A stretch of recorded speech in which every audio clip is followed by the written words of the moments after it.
For the Rebel.media, I'm Ezra Levant. I am in a car driving from Her Majesty's Prison Belmarsh to Paddington train station, where I'll then get on the train to Heathrow Airport to go home to Canada. So I am in a rush, which is why I'm filming this in a car. But I would like to take this car ride to tell you about my prison visit with Tommy Robinson. He, as you know, was sentenced for contempt of court to a 9-month prison term, and this is on top of the time he's already served. Now, some of that time served will be deducted from this sentence, so he'll wind up being freed from prison in mid-September, but he has been put in the harshest, most maximum security in London for a non-criminal offense of contempt of court. By the way, no British journalist has been imprisoned for contempt of court in nearly a century. So the reason I came to visit Tommy is not just because it's a good thing to do to visit someone in prison, but because I was deeply concerned that the prison authorities would abuse Tommy in the same manner that they had abused him at the prison he was in last year, HMP Onley. Elements of that abuse include putting him in a small box, solitary confinement, with no human contact for 23 and a half hours a day, no television, and then the half hour a day he was let out, he was screamed at by some of the Muslim prison gangs that were wishing him death. He actually had death threats hand-delivered to his cell door, very specific death threats. It was not just physical abuse, but the psychological abuse of 10 weeks in solitary confinement, which is illegal, by the way. And finally, there was the starvation element, because Tommy's food was marked Stephen Yaxley Lennon and hand-delivered to his cell. The Muslim prison gangs that prepared it could tamper with his food in a way they couldn't tamper with food in the cafeteria-style lines. So there were various elements of his torture last time, and I use that word on purpose because it is psychological and physical torture. As evidence of that, I point out that he lost 40 pounds in 10 weeks. So that's why I visited Belmarsh today. And my immediate questions were, has he been mistreated by either prisoners or staff? Has he been starved?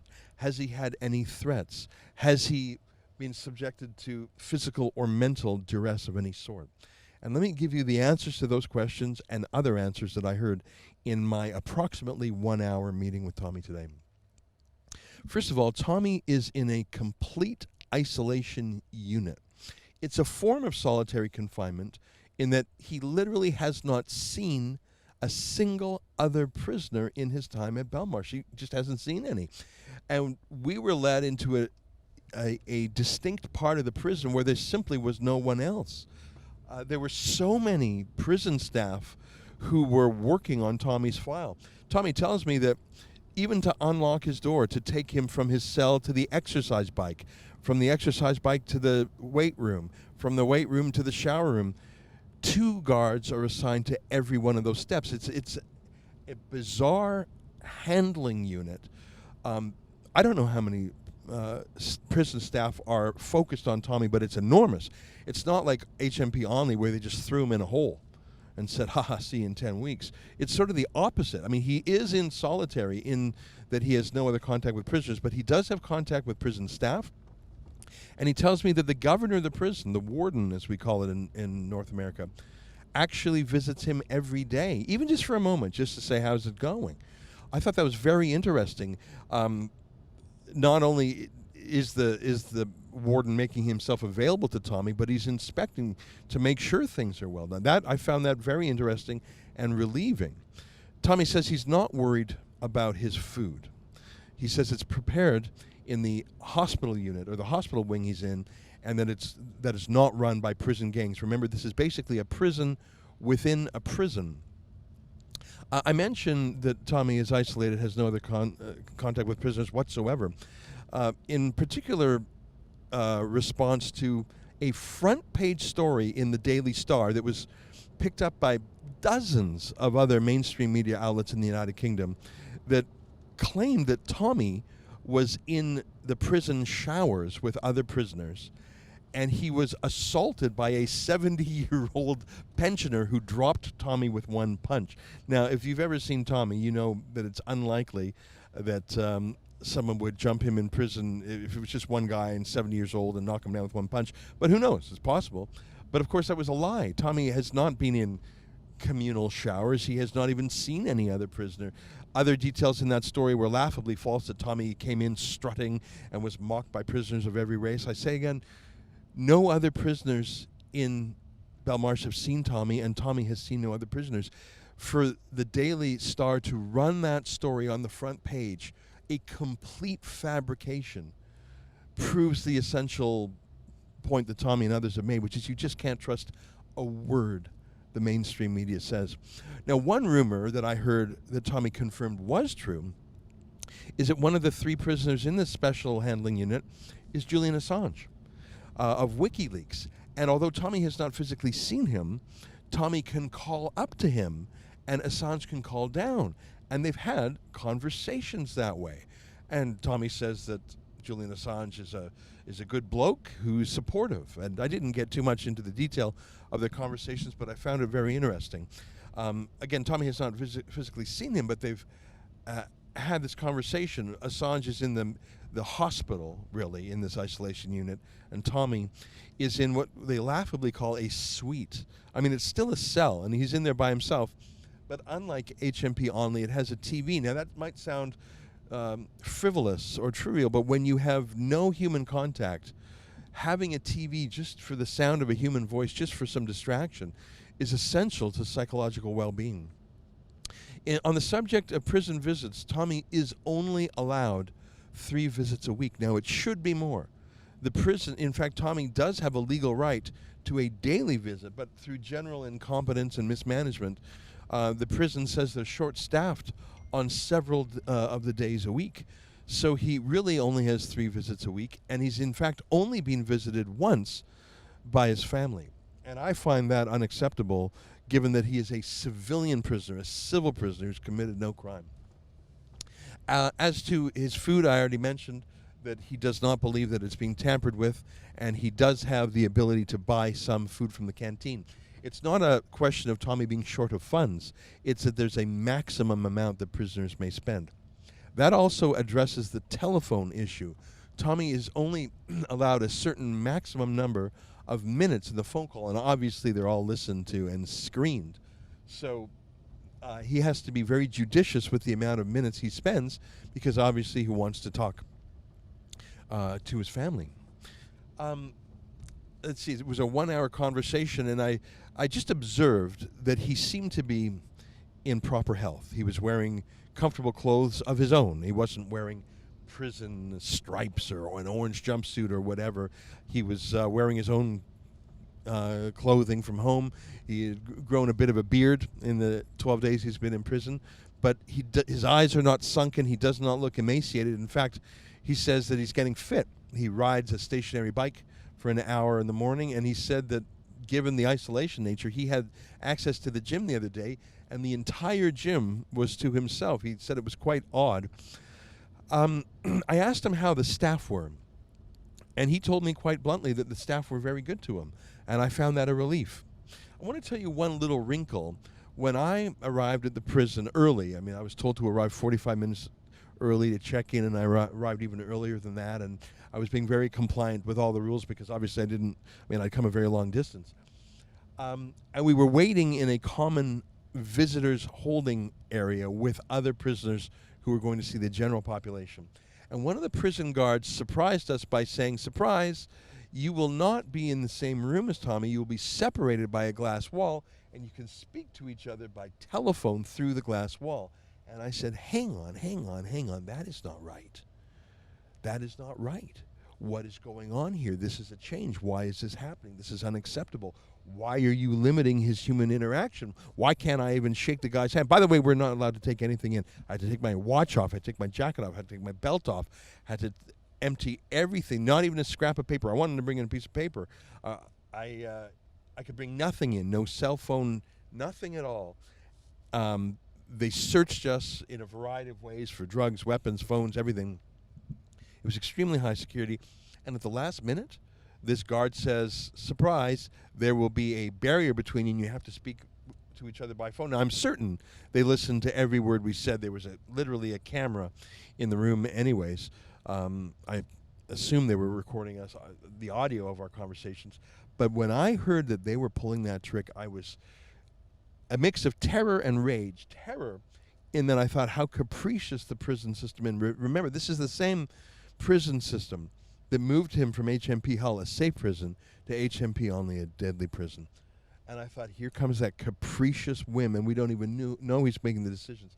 I just about lost it. I said to this guard, who was just a workaday guard, I mean, she wasn't a boss, she wasn't the warden. I said, if that is the case, if you are starting to have whimsical and capricious treatment of the prisoner, and when he's got, and I was there with two of Tommy's friends who we sort of jammed in the same time slot.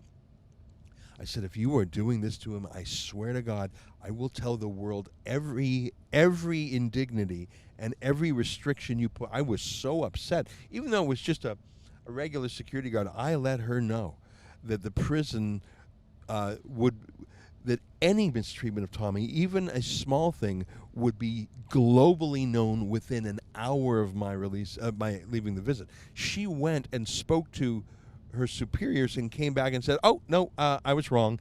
You'll be able to meet him after all. Now, I don't know if she was really wrong or if they blinked on that, but that's what I'm talking about when I'm doing these prison reports. In general, Tommy seems to be in good health. He said, by the way, he gets a daily medical exam.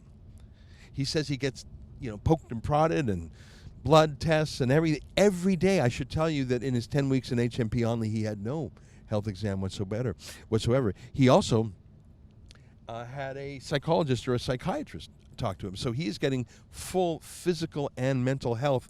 It really is a special handling unit. I mean, really, there's only 3 prisoners in his little series of suites. One's Julian Assange, one's him, and one's a murderer of some sort.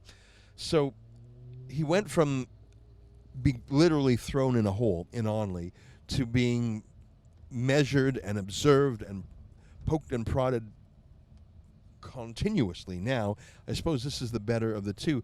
The fact that he's in this maximum security prison, in this holding cell designed for extreme prisoners, is a joke if it weren't so outrageous. I mean, Tommy is not in jail for a crime. It was a civil offense of contempt of court.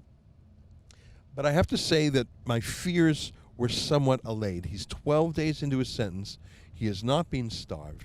He has not been poisoned. He has not been threatened. He's not been abused. He has not received access to his lawfully entitled prison visits, and that's a concern. The fact that that guard tried or said we were going to be behind a pane of glass told me that there's still a whimsical approach. She may have just been mistaken. I'll grant that that's a possibility. But given Tommy's treatment in the prison system before, I'm extremely skeptical. I spoke with Tommy at some more length, and I left after about an hour because, as you can see, I'm in the car. I got to rush to Paddington Station and get straight to the airport. I got to get on that plane. But I told him that I would continue to visit, and he was glad that I would. And, of course, we had talked about this before his sentence, because it's important that he stay in proper care. Because you'll recall his last sentence, everything was fine at HMP Hull until the day it wasn't. And without warning or explanation or appeal, he was simply switched prisons. So I intend to return to visit Tommy several times. I don't know if it's weekly or every 2 weeks, I don't know, to ensure that things do not change, because in the prison authority, decisions are made that are not transparent, that are difficult, if not impossible, to appeal. And frankly, given his isolation, we don't even know about it. What we do get from the mainstream media instead is purely fabricated lies, like the story of him being assaulted in the shower. What a lie the Daily Star told. So that's my slightly more extended version. I'm going to, like I said, I couldn't take notes in there. I was not allowed a pen or paper or a phone to write things down. It was a 1-hour conversation. It was a very dense conversation. There was a lot to go over. He was saying that he had not yet received many of the messages and packages meant for him, and that counterterrorism was going through them all and going through them very slowly. I mean, he's been in prison for 12 days, and he's only got 1 day's worth of emails. He did not receive the emails I had sent him. That was of concern to me. So they are infringing upon his legal rights. They're not gross infringements, but you've got to keep an eye on it. And given the sheer manpower attending to time, there must be 30 people working on. I mean, it's as if he's public enemy number one because he was live streaming some political commentary on Facebook. It really is a joke. The amount of manpower punishing a journalist that could be put on. There are literally ISIS terrorists in that prison right now, but Tommy's the one in the special handling unit. So as I return in my very long journey, I came all the way over this morning. I went straight to the prison, and we're going all the way home today. The whole round trip, I don't know, about 15 hours in the air, only about 6 or 7 hours on the ground. I am somewhat relieved, but I am still on alert because I see how quickly and capriciously Tommy's treatment can change. That is why I intend, with Tommy's approval, to return to prison several times before he is let out in 54 more days. If you agree that these visits are important, not only to talk to Tommy, but to let the prison governor know that someone is watching, to let the prison authority know that if they throw him in the hole, if they throw him in, if they take away what privileges he has, someone will know, and the world will know. If you believe that's important, please help me. I mean, it's an absurd thing to come all the way from Canada. It's absurd from an amount of time needed. It's absurd from the cost point of view.